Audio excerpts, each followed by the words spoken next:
So it's a privilege to be with you as we celebrate this evening, and we are honored to have so many friends and supporters with us. I especially want to welcome our new inductees and their families, friends, and colleagues who are with us to celebrate their exceptional accomplishments and to thank their nominators for putting them forward for this honor. Additionally, it is a privilege to have a number of our previous inductees return each year. Well, on behalf of the dedicated examiners and the rest of the dedicated staff at the USPTO, congratulations to tonight's honorees on this well-earned recognition. You've made our lives better in so many ways. University of South Florida is so proud to host this very distinguished group of inductees. I want to add my personal congratulations to each of you and welcome your families and colleagues along with our sponsors and guests. You need to look no further than the accomplishments of tonight's honorees to know that Florida has a proud history as a state of innovation. One of the things that drew my wife and me to USF and to Florida is Florida's spirit of invention, the spirit that inspired the creation of the Florida Inventors Hall of Fame. This represents the best of our character as a state and is at the heart of a national movement to proudly elevate and celebrate the inventive spirit. I have the pleasure of introducing the first inductee, Dr. Joanna Fowler. Joanna is a Florida native from Miami, a University of South Florida distinguished alumna. Yes. And a National Medal of Science laureate. Dr. Fowler is unable to be with us tonight, this evening, and so I'm honored to represent her. Let's take a look at her video. It still fascinates me. The incredible beauty of the universe. I call it a marathon and not a sprint. We never wanted to be in second place. Whatever I wanted to do, I felt that I could do it.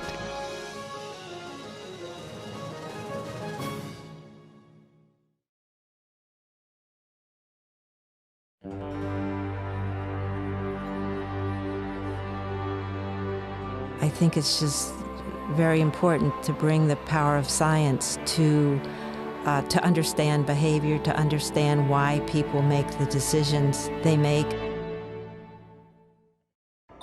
Joanna Fowler brings the power of nuclear technology, originally designed to study the nature of matter, to the study of the brain. Fowler designs radio tracers, or chemical markers, which allow her to track brain activity via PET scan imaging. Addiction is a disease of the brain. From these imaging studies, we've shown very significant differences between the addicted brain and the brain of people who are not using drugs. We're very interested in the reward system, so we look at tracers for dopamine, which is the neurotransmitter involved in reward. Radio tracers have a short life. From creating the tracer to imaging the patient to analyzing the results, Fowler's work in the lab must be done at breakneck speed. And the picture that's emerged now from all of these addictions is that it appears that the reward system is understimulated. Not only is the reward system being affected, but so is the frontal cortex. This part of the brain deals with the consequences of behavior such as addiction. And we're finding this pattern over and over, no matter whether you're looking at a cocaine abuser's brain or an alcoholic's brain, someone who abuses heroin or methamphetamine, or an obese person's brain. Fowler has spent a career alongside mentors and colleagues designing radio tracers that have aided in the study of addictions, as well as the diagnosis and treatment of cancer. Her groundbreaking work in developing a radio tracer to track a brain enzyme revealed behavioral patterns associated with cigarette smoking. So it's very reinforcing to work at something on the bench and then end up with some piece of knowledge about the brain that you never knew before. You know, I just lucked out getting into this area, and it's been so amazing being at Brookhaven National Laboratory because you can convene a room full of really smart people very rapidly to work on problems, and I think I'm the world's luckiest person. Hello, everyone. I'm sorry I can't be here tonight, but I'm absolutely thrilled to receive this important award. It has personal significance for me because my career was started in the chemistry department at the University of South Florida, doing research in the early 60s. I want to thank the Florida Inventors Hall of Fame for this honor and for recognizing our work. I also thank my group at Brookhaven National Laboratory. We had a long history and tackled many difficult and important problems. People from all over the world were welcome. This openness helped ideas to flourish. One thought that I'd like to emphasize is that a strong and open scientific culture is essential for a healthy and prosperous future. This requires that we welcome the participation of the most creative scientists, no matter their ethnic background or where they come from. Thank you again, and my congratulations to the other people who are being recognized tonight. Good night.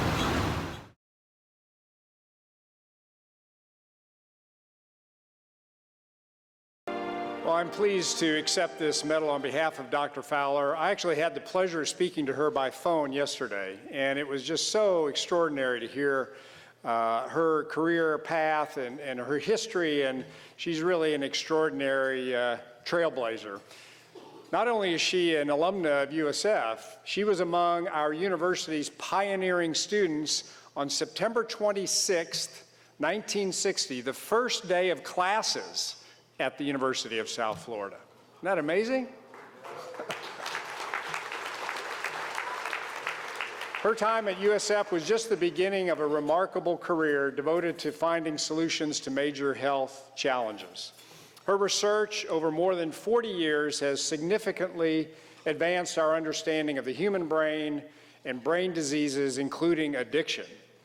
She's also been a trailblazer for women in science, dating back to her time at the University of South Florida. Soon after arriving on campus, she participated in an undergraduate chemistry research program funded by the National Science Foundation, something almost unheard of for women at other universities. Throughout her career, Dr. Fowler has been a passionate advocate for diversity in the workplace and a role model for young researchers. She has been generous with her knowledge, serving as a mentor and inspiring many new scientists. We are proud to call Dr. Fowler one of our own and offer congratulations on this and her many other accomplishments. Thank you, Dr. Fowler.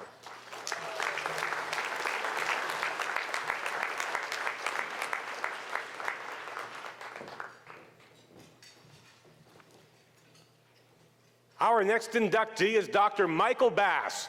Dr. Bass is Professor Emeritus at the College of Optics and Photonics at the University of Central Florida. I'm Dr. Michael Bass, Professor Emeritus at Creole, the College of Optics and Photonics at the University of Central Florida.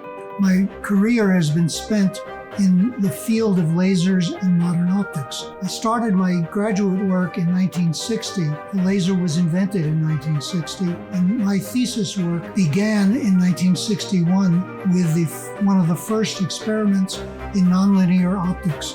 That was called optical rectification. When Mike Bass first came to Creole about 3 decades ago, he was already one of the early pioneers of the nascent laser technology. His subsequent accomplishments helped propel Creole to become what it is now, a world-renowned center of excellence for research and education in optics and lasers. Bass has been a contributor to both fundamental science and engineering applications. A number of pioneering discoveries and inventions led to the emergence of photonics itself. Among these early discoveries is Bass's 1962 first observation of optical rectification. Optical rectification, where the optical pulse was rectified, turned from an oscillating pulse into a DC pulse. It was a great, impactful discovery in the early age of lasers, and it's on a par of discoveries that have led to Nobel Prizes. The forming of Creole attracted me to come to Florida because the kind of science, the kind of research I would want to do was going to be done at Creole. He's had inventions in lasers for medicine, Defense Department applications of lasers, high-power lasers for materials characterization, and for high-speed telecommunications. Michael Bass is a pioneering scientist, an innovative engineer, and a committed educator. He has made lifelong discoveries and inventions in laser technology, display technology, and nanotechnology. The key was generally having good colleagues to work with. Their interests opened up my understanding of what kind of problems people encountered. Professor Michael Bass has an instinct for changing discovery into invention, and he's transferred that instinct to his own students. Appreciate the value of absolute honesty in doing research. To be one's most serious critic of one's own experiments, to be most skeptical of your data than anybody else would be. You need to be willing to look at the future. The future is more immense than the past. I mean, if I were to say the papers I publish and that stuff, that's much less important than to train the people and see them produce their lives and see them go on to be productive parts of this community in modern optics and lasers and so on. So that has to be the most important part.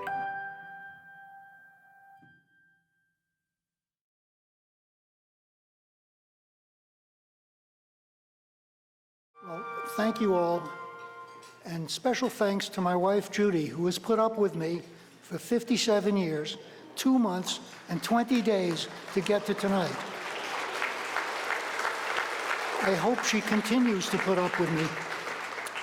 The members of the Florida Inventors Hall of Fame are outstanding scientists, engineers, and inventors. To me, though, 2 of the most outstanding members of this Hall of Fame are my students, Marion Joseph, or MJ Swallow, and Shin-san, or ST Wu. It proves that at least twice in my career I did something right. I've had the good fortune to have great colleagues to work with on some of my inventions, and I'd like to recognize them. They were gastroenterologist Dr. Richard M. Dwyer, with whom in 1973 I worked to develop and invent a laser fiber optic system that could be guided by an endoscope to treat bleeding in the gastrointestinal system. The patent attorney who wrote up this patent disclosure was brilliant. He added the phrase to the patent, introduced into the patient through openings natural or man-made. That's not that funny. The last three words made our patent a precursor to all of laparoscopic surgery. So patent attorneys, if you're here, if any of you are here, please stay creative. Collaboration with UCF Professor Louis Chow in 2001 and 2002 led to the invention of an optical device that we call a beam control prism. It's a device that efficiently extracts light from bars of diode lasers. You probably have no idea what I'm talking about, but this device is very important in building high-power lasers, and the patent on this prism is licensed to a company called Rini Technologies, that's an outgrowth of the UCF incubator. And it is actually returning some money. I get a few dollars from it. In 2009, I worked with UCF Professor Sudipta Seal, who was a 2018 inductee into this Hall of Fame, to develop doped cerium oxide nanoparticles. These particles can be made to emit visible light, and as a result, they can be located and an understanding be obtained about how they affect radiation treatment of cancers. This work led to a patent on the doped cerium nanoparticles. In 2011, UCF Creole professor Guifeng Li told me that in the future, telecommunication systems would need amplifiers that precisely preserve the spatial pattern of light in the fiber. We found that such an amplifier was certainly possible, and a patent was issued on this type of amplifier. Together with these outstanding colleagues, I have been fortunate to be able to come up with answers to difficult problems. Again, thank you for this honor.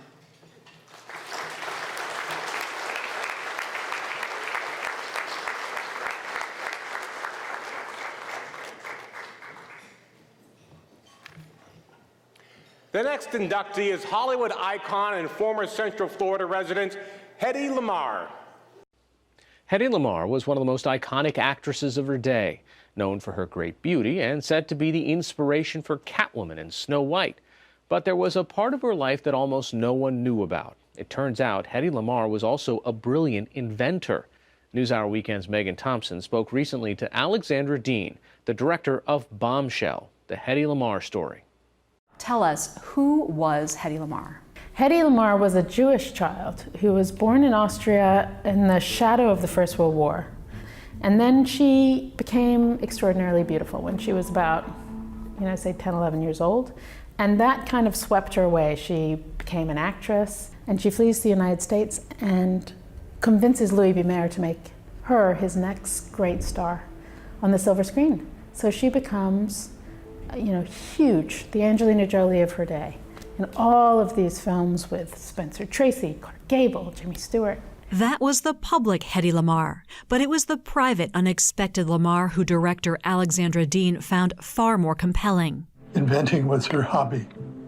She not only had a complete inventing table set up in her house, but Howard Hughes gave her a small version of the set of equipment, which she had in the trailer where she stayed in between takes in her motion pictures.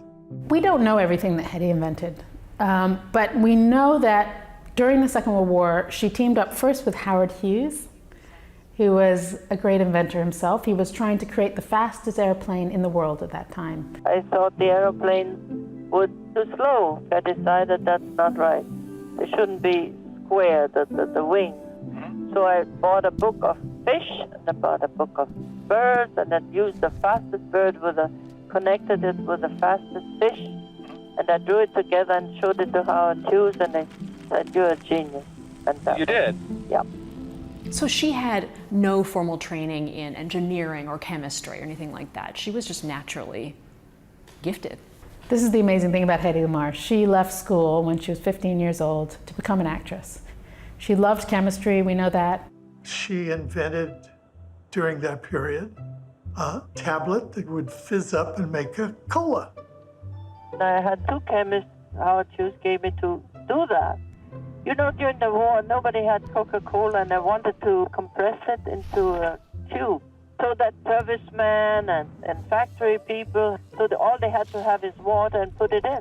During the Second World War, there was this chokehold around England of Nazi U-boats, and it felt like it was the end of the war. It felt like it was the turning point, and the Nazis were going to win because we couldn't get any supplies to England. Jamming. Nazi submarines kept eluding the Allies' attacks because the Germans were very good at hacking or jamming the radio signals that guided the Allies' torpedoes. What Hedy Lamarr came up with was a radio signal between a ship and a torpedo that couldn't be hacked, that couldn't be jammed. Rather than sending radio communications on just one frequency, as was normally done, Lamarr came up with the idea of making the signal leap from frequency to frequency. Frequency hopping You couldn't jam it because you'd only jam a split second of it in a single frequency. So frequency change, frequency hop, frequency hop, frequency hop. That concept, secure radio communications, was brilliant. And that basic idea of frequency hopping became part of what's known as spread spectrum. Spread spectrum is what's in all of our technology today. I mean, Bluetooth is probably the most purely similar to what Hedy Lamarr invented, and Wi-Fi too. But spread spectrum is in a huge amount of inventions that we use on a daily basis. Lamarr had a patent on the technology, but it was confiscated because she was an Austrian immigrant and considered an enemy alien. She was never compensated for her invention, which the film estimates to be worth around $30 billion today. When we began making this film, some scientists said to me, she was probably a spy. She probably stole this invention from the Nazis and brought it to the Allies as a spy, and we just don't realize it now. But doesn't that make a lot more sense to you than this movie star coming up with this incredible invention? I mean, serious scientists said that to me at the beginning of my research, and I really had to confront that assumption in the film. Part of what fueled those assumptions was that Lamarr had almost never spoken publicly about her invention. She'd never really taken credit for her own work. And so I realized I had nothing, really, of her own record. And we really started shoe leather reporting and figuring out that there were about 75 people alive today that could possibly have something on Hedy Lamarr, and just systematically going down that list. And when we got to this guy, Fleming Meeks, who had written this article about her in 1990, he picked up the phone and he said to me, "I have been waiting 25 years for you to call me." It's embarrassing. I found it behind that blue trash can. I'd had stuff stowed there and I moved it out of the way, and there it was. It turned out he had tapes that basically told the whole of Hedy Lamarr's story, and they had never seen the light of day. Yeah. This is Fleming Meeks at Forbes. Oh, hello. Thank you so much for the roses. Oh, you're very welcome. I love them. The brains of people are more interesting than the looks, I think. And then people have the idea of I'm a sort of a stupid thing. What was that moment like for you as a filmmaker? I think I cried when I first heard Hedy's voice. I was different, I guess. Maybe I came from a different planet, who knows? But whatever it is, inventions are easy for me to do.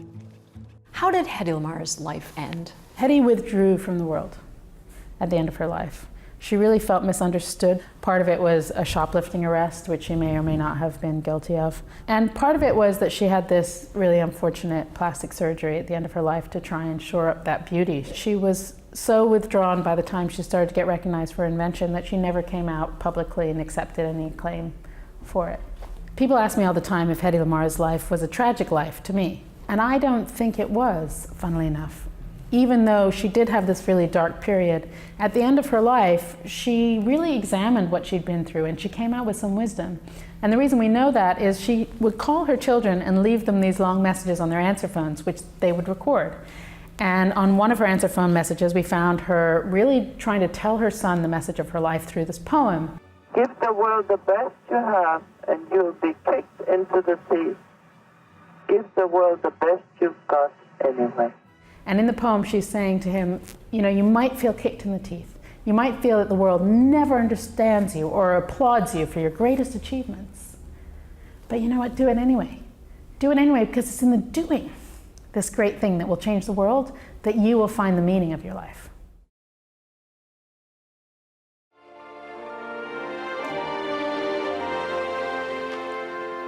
I want to thank you all for coming here tonight and for opening up yourselves to some gratitude payment for Hedy. Just a nice little thought. I think we all have our little computers with us. Lady Bluetooth is here. GPS, Wi-Fi, communicating with onboard computers on multi-billion-dollar satellites, breaking up frequencies and sharing them all. So each of us here are sharing 50 frequencies because we're all using bits and pieces of it. You know, being Hedy Lamarr was not easy for my mother because she said to me and to others, my beauty is a curse, my curse. Because, you know, she was very beautiful and then it started to fade and you know, she didn't do anything to get that beauty. She was born with it. And it came and it started to fade and then they kind of threw her away. Being her son was unique because I got to witness all the ups and downs and extremes that this poor girl, who everybody loved, she was loved by millions, but nobody really loved her. You know, nobody loved her bright side, her thoughtful side. She was bored to death about, oh, you're so beautiful, oh, you're so beautiful, oh, you're so beautiful. She could care less about that or her movies. But, wow, that's a great idea, or what more can you think of? Or, you know, I want to nourish that side of you, the scientific side of you. You know, two sides. Well, you're a beautiful woman, be a beautiful woman for the soldiers, sell a lot of war bonds, never mind that bright, inquisitive side, never mind your patent for frequency hopping, the secret communication system. You know, she was 20 years ahead of her time there. In 1962, during the Cuban Missile Crisis, US warships had that secret communication system on the ships. Anyway, my mother told me once, talking about ships, she was sitting up in a king-size bed next to an empty king-size bed, dual king-size bed. She says, you know, sometimes I feel like I'm in a little rowboat in the middle of the ocean, all alone. And that's like a lonely place to be. And now I think my mother would be so happy and so touched that you're showing her this recognition tonight. And I'm so grateful that she can be part of the Florida Inventors Hall of Fame from this point forward. Thank you. The next inductee is Dr. Thomas Lipo, research professor at the Florida State University.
Good evening. It's really bittersweet that I'm standing here before you this evening. It's really exciting to be up here. This is just a wonderful event. It's so impressive what Paul has done out front relative to the Inventors, the Florida Inventors Hall of Fame over the last 5-6 years, and what Holly and her team have done behind the scenes. And it's really been wonderful to be a part of that. At the same time, I'm sorry I'm not Tom Lipo, and I'm really sorry that Tom's not here this evening.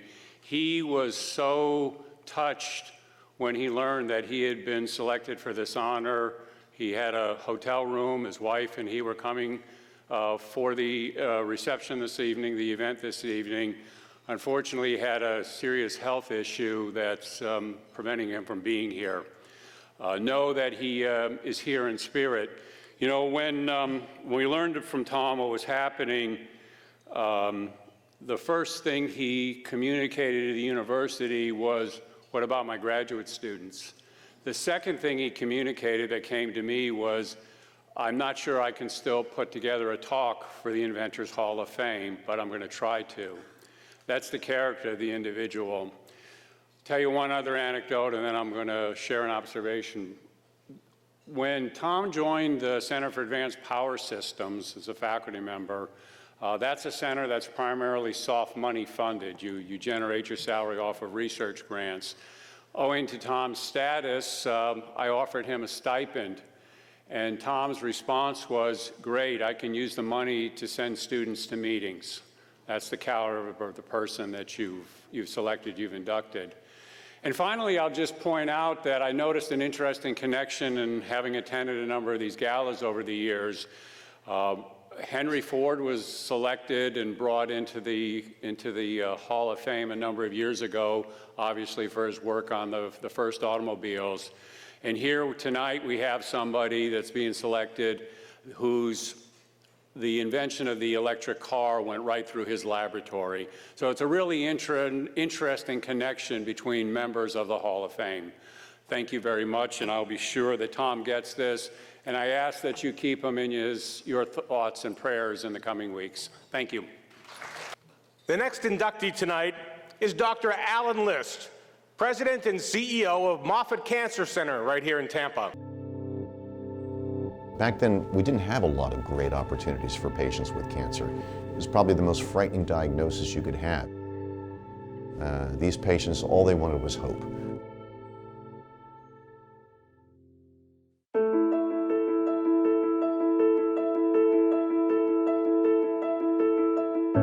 My interest in medicine really began with my father. My father was a medic in World War II. In the Battle of Anzio, and he always told me being a physician is probably the most rewarding career you could ever have. I had a very close relative, a cousin, who developed AML. Certainly makes an impression on you, and it was something as I got into science I thought I could really make a difference, perhaps even in this area. When I was an intern, you'd rotate between different services, and one of them was an oncology service. I found that these are the most inspiring individuals you could ever work with. These patients, all they wanted was hope. I've known Dr. List for almost 2 decades, and we're both very much interested in a very unusual type of leukemia called myelodysplastic syndromes. So Dr. List was the first person to recognize that a new group of drugs related to an old drug had efficacy in a small subset of patients with what we call MDS. So he made a major contribution by identifying a population of patients with myelodysplastic syndrome that would respond to a drug called Revlimid. That's huge. And it's literally life-saving. And not just in the United States, the world. It's that kind of impact. Not only do the patients respond, over 80%, but their response duration lasted several years, and some have never relapsed. We both started our careers at Arizona, and we worked with each other even then in different projects, and it was obvious that not only is he bright and extremely bright, but he serves the patient, and he's a joy to work with. I don't really know of any other leader at that level that's still seeing patients one day a week, still running clinical trials, and doing the research operations. He's got a lab operation that's very vibrant, and running an institute with 6,500 people in it. My experience with Revlimid, to see the impact it had with patients, which is a great thing, but you know, it's only a start. We have a lot more work to do. It's great to have successes, but it means we have a lot more to do to help the others that aren't benefiting. I've been trained and I have the tools to really make a difference, and that's what I get excited about.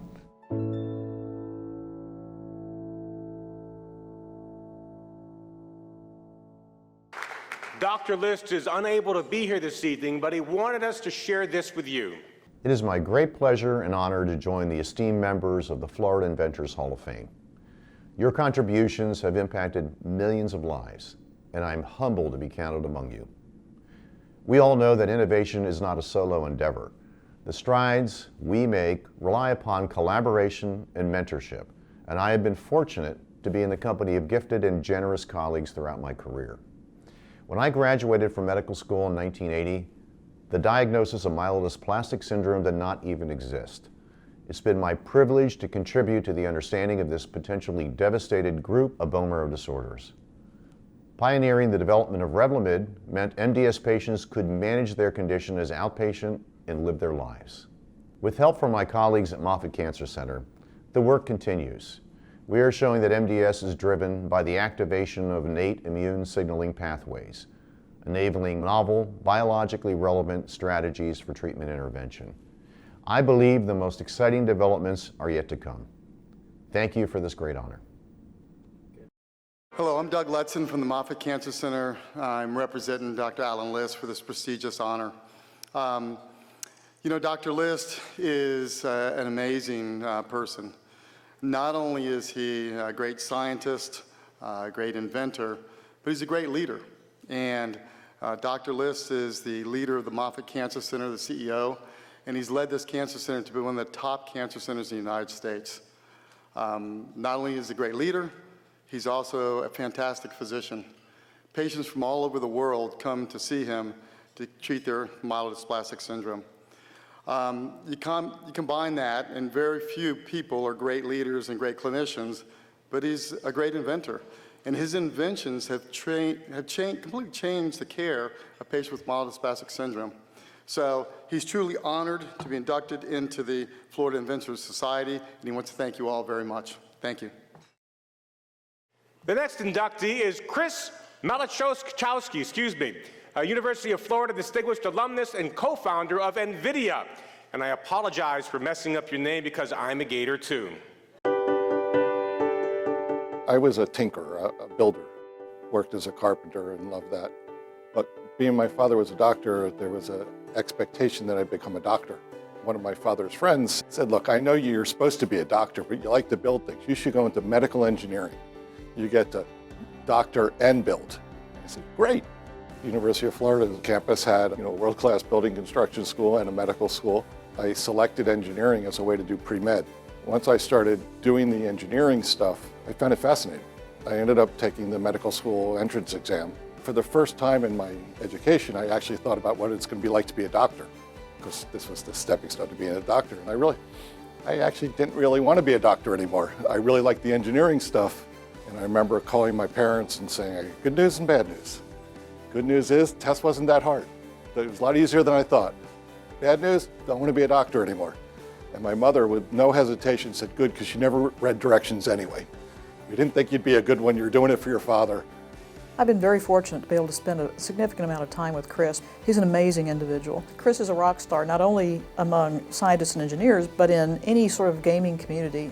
When I left school, I ended up joining Hewlett-Packard Corporation out in California and worked there for 6.5 years, worked my way into designing a CPU chip for them and leveraged that into a job at another company called Sun Microsystems, where I ended up working on computer graphics. And there I met my colleague, Curtis, and we were designing graphics devices for the Sun workstation.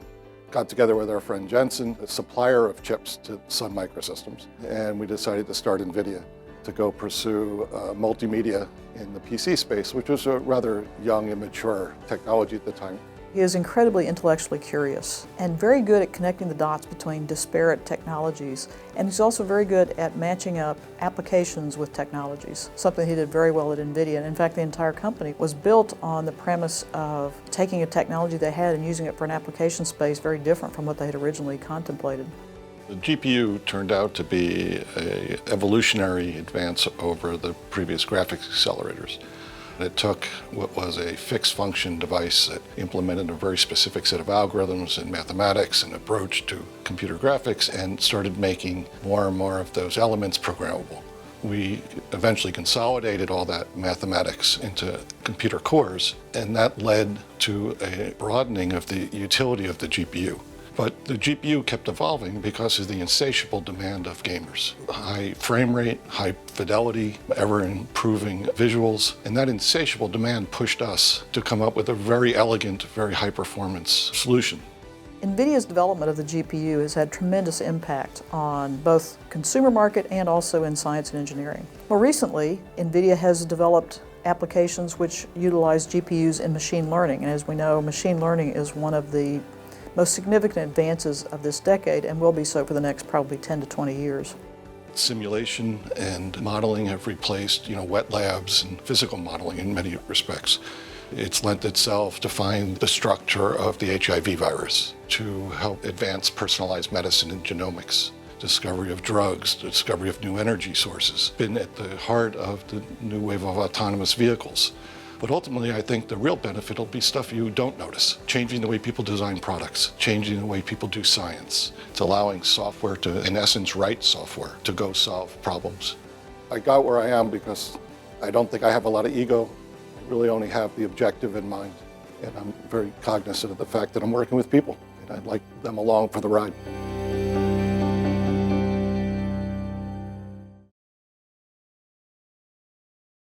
Good evening. Let me start by saying how humbled I am for being selected for this honor, and compared to the other inductees, I hardly feel worthy. But my congratulations go out to everyone being inducted. I also want to thank those who are here tonight to help me celebrate my wife, Melody, members of our family that live here in Florida, our dear friends, Bob and Leslie, who are in from New Jersey, Jensen, my co-founder at NVIDIA, and his wife, Lori. I'd also like to thank Dr. Fox and Dean Abernathy and the other folks here from the University of Florida. Each of you has supported me along this journey or helped nominate me for this recognition. In many cases, you did both, and I'm very grateful. The invention I'm being recognized for, the Graphics Processing Unit, or GPU, is the result of the combined efforts of many, many brilliant engineers and scientists at NVIDIA. Since its introduction in 1999, the GPU developed in ways we couldn't have possibly envisioned.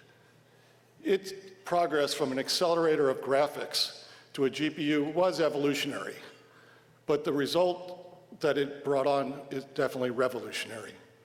It led to a tidal wave of improvements far beyond computer graphics, in semiconductor design, in processor architecture, in system software, middleware, and tools, in parallel computing, and the computational capabilities now demanded across a whole spectrum of devices, including the cell phones in your pocket, the intelligence in your car, and it's at the heart of the processing element of most of the world's fastest and most powerful computers. I'm proud that my efforts in both design and management, alongside my NVIDIA colleagues, helped give birth to this invention, and it's had such an impact on so many lives. It's especially gratifying to see that the GPU has become one of the principal computational platforms for autonomous vehicles, artificial intelligence, and a whole gamut of computational sciences that are now reshaping our world. Let me keep this short and end by touching on what drove me to be an inventor in the first place. For me, it was not the result of anything specific that I was trying to invent. It was the natural byproduct of trying to be a good engineer and build successful products and businesses. What I brought to the industry was my inherent curiosity, I guess I got from my parents, a drive to win that I got from sports and childhood experiences, and a strong education that equipped me with a strong foundation for success. I found at every stage of my engineering career that if I actively surrounded myself with smart, creative people that I liked and respected, if I looked at problems objectively and with an open mind and approached them from first principles, if I set objectives that emphasize simplicity and elegance, if I never ever wanted to let down my family, my friends, or my colleagues, then I was incredibly motivated and incredibly well equipped to always meet most of my professional challenges. I take the honor of being recognized as a noteworthy inventor as an acknowledgement of a successful engineering and entrepreneurial career, and as a testament to the disciplined approach to problem solving that I learned here in Florida. For both, I wholeheartedly thank you. Our next inductee is the late Luther Simjian, prolific inventor and founder of Tampa-based Reflectone.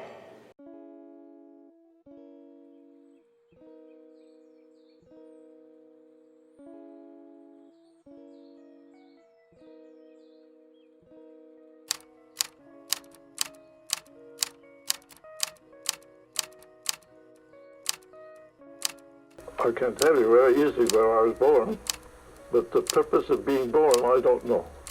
My parents would know that. But I was born in Antep, Turkey. As to coming here, World War I was a very difficult period in my life. I lost my two sisters. They were younger than I, and my mother, so I decided that continent wasn't the place for me to raise family as I grow. So I wanted to come to USA.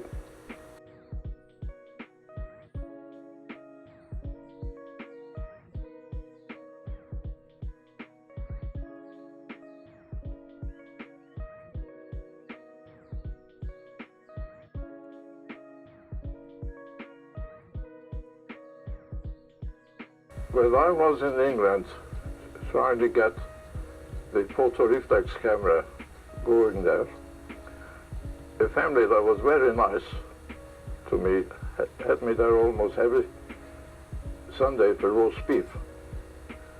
And you know, as a bachelor, you enjoy invitations like that.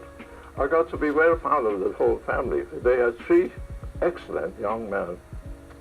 All of them got killed. They were aviators. Then I began to wonder, this is a matter of 1 minute, either you're shot or shooting. They have to reckon, and reading the reports, many of the information came through. There was no secret that we were unable to recognize whether it's our enemy or our friend, and shooting each other. Then I immediately went into my full reflex camera again. And I said, I have to make a real flying training system. And they were using only stereotype pictures. No motion, nothing. That is almost like recognizing your face and somebody else's. So I did. I have a very unusual way of going at things. I don't sleep when I work. I come up in my dream or otherwise solutions. This was not a simple thing, but it became simple in the end.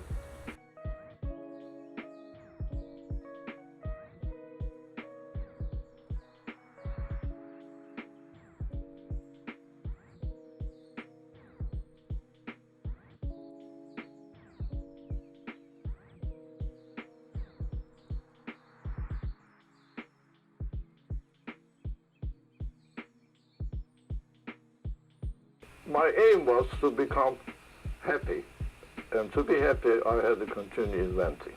I know a long time ago that if you become part of an organization, you are no longer free thinker. Because if they go and pay for your experiment, they will get results. Well, I wasn't interested on the financial end. I was interested in seeing my thoughts becoming three-dimensional.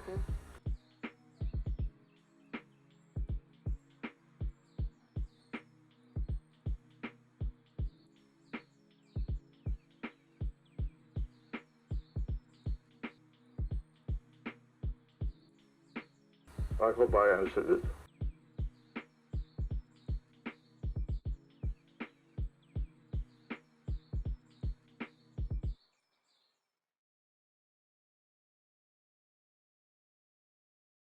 I would like to thank the Florida Inventors Hall of Fame for recognizing Luther Simpson's long history of inventions. Luther was our founder back in 1939. And in just 2 weeks from today, our employees here in Tampa will celebrate 80 years and also 40 years in Tampa. So we're proud. As was mentioned in the video, Luther was an inventor. He had over 200 patents, but his most important invention, as he said, the one he was most proud about was inventing the training device that would save lives during World War II.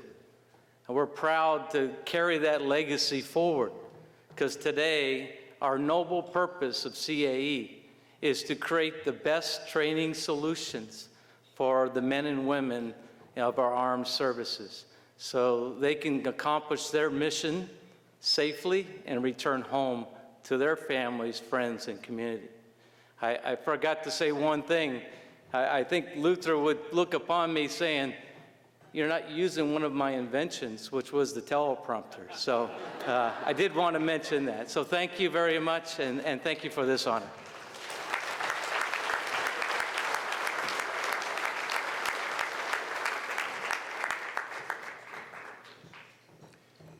Don't worry, I am using that invention. Our final inductee is Dr. Richard Yost, University of Florida professor. Let's take a look. I think I developed my interest in science because I was always an inquisitive kid. Spent a lot of time outdoors. I was very interested in nature and geology. I had an awful lot of great teachers in elementary school and high school who gave me an opportunity to explore my interests. And I found myself fascinated by the instruments we use to make measurements. We call those tools, so we're really a tool maker. So I've spent much of my life building mass spectrometers, ways of looking at molecules. I'm so pleased to see Rick getting this award because of his collegiality, his way of connecting with students and his colleagues. He knows how to cut right to the point and get something accomplished. And he has become, frankly, an advisor and a mentor to many people across this campus. The invention for which I'm probably best known is the triple quadrupole mass spectrometer. A mass spectrometer is an instrument that measures the mass of compounds, of molecules. We turn them into ions by putting a charge on them, and then we sort them out and weigh them. Spent a lot of time, my professor and I, talking about what we might do in this area of mass spectrometry and computerizing a mass spectrometer and using the quadrupole. And we were actually driving back from a conference at 3 o'clock in the morning. I was riding shotgun to keep our professor awake as we drove the group back to Michigan State University. And we came up with this crazy idea of putting 3 quadrupoles together in a row. So just before we got back to university, Professor Enke turned to me and said, "You know, great idea. If you want to do this, you can write a grant proposal." We were fortunate. The Office of Naval Research gave us funding on about a couple thousand pounds of stainless steel and several hundred pounds of electronics, and started to build this instrument. This is a tandem mass spectrometer, which allows you to take one stage of mass spectrometry, fragment those ions, and then measure the mass of the fragments. This triple quadrupole mass spectrometer is used today for neonatal screening, for newborn testing. So when a baby is born in the United States or in most of the developed world, after their first meal, they'll have their heel pricked, blood spots will be put on a Guthrie card, sent to a state laboratory someplace, and they'll use one of these instruments to screen for somewhere between 50 and 100 different inherited diseases. So last year, 15 million babies around the world were tested with this instrument for those diseases, probably saving 10,000 of them from an early death. Agriculture is very important in Florida, and there's an awful lot of agricultural research and environmental research done this way. If we have an oil spill, you know, off in the Gulf, the tools we use to measure that and track it and so on are, again, mass spectrometry. See here, we see our drift spectra. You see. One of the most inspiring things about Rick has nothing to do with science, has nothing to do with the University of Florida, and that is that he is a lifelong Boy Scout, and he's a Boy Scout leader. And I think that says everything you need to know about the kind of personality and commitment he has to young people. I've been a scoutmaster for most of the last 45 years. Young people of different age than I work with at the university, getting them in the outdoors and learning skills and about how to be a good citizen. Probably the biggest influence I would say these days are the 100 and some PhD students who've come through my laboratory, who have come up with new ideas, challenged me at times, and helped keep me young and excited about science.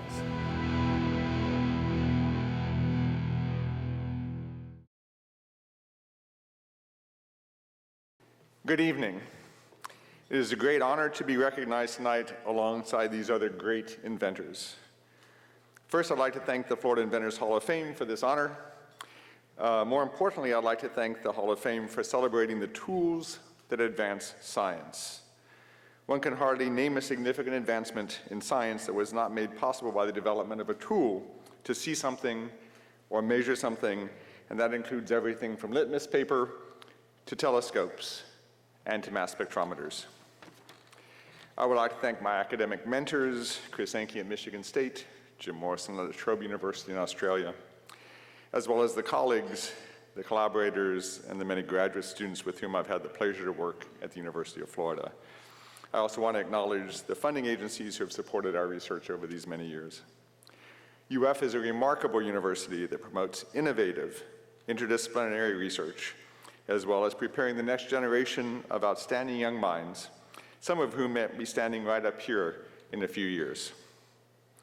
And finally, I want to thank my family, who has supported me and inspired me through my academic life. And thanks to all of you who are here tonight to celebrate inventors and innovation. Thank you.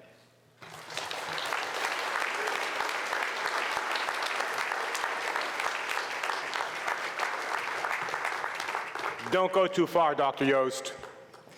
And now will all of tonight's inductees please return to the stage.